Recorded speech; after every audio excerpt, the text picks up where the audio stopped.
एक बार फिर भारतीय राजनीति में आ गया है वेंडेटा पॉलिटिक्स का खुलासा।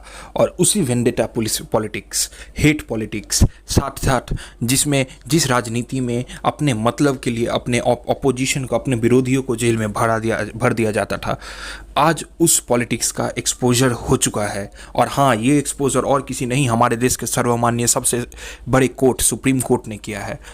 आज मनीष सिसोदिया को एक मिल चुकी है बहुत बड़ी राहत, और वो है बेल।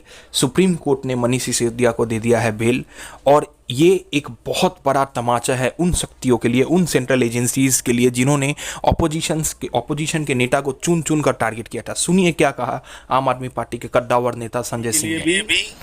दिल्ली के लोगों के लिए भी, एक एक कार्यकर्ता के लिए, और खास तौर से अरविंद केजरीवाल और सत्येंद्र जैन जी के लिए भी अब न्याय का रास्ता जल्द ही खुलेगा, मुझे पूरी उम्मीद है।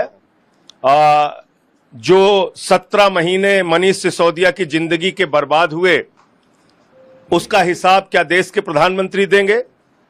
जो 17 महीने दिल्ली के बच्चों के बर्बाद हुए, एक योग्य शिक्षा मंत्री के रूप में जो सेवाएं मनीष सिसोदिया दिल्ली के लोगों को दे सकते थे, उसका हिसाब कौन देगा?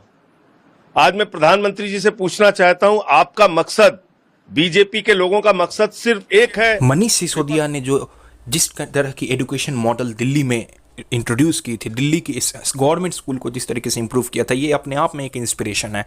और मनीष सिसोदिया को 17 महीने तक जेल में भरना पूरी बुरी तरीके से, आज सुप्रीम कोर्ट ने जिस तरीके से दोनों जस्टिसों ने जो आज राय रखी है, इससे तो क्लियर हो गया है, खासकर कि जस्टिस विश्वनाथ ने, इससे तो क्लियर हो गया है कि अब अनकॉन्स्टिट्यूशनल तरीके से, जिस तरीके से 17 महीने तक मनीष सिसोदिया को जेल में रखा गया है, ये बहुत हद तक अब बीजेपी को सामाजिक रूप से चोट तोड़ने वाला है। और इसी पॉलिटिक्स के चलते आज आम आदमी पार्टी के कद्दावर नेता आतिशी स्टेज पर रो पड़ी। मनीष सिसोदिया को, जिनको एक झूठे केस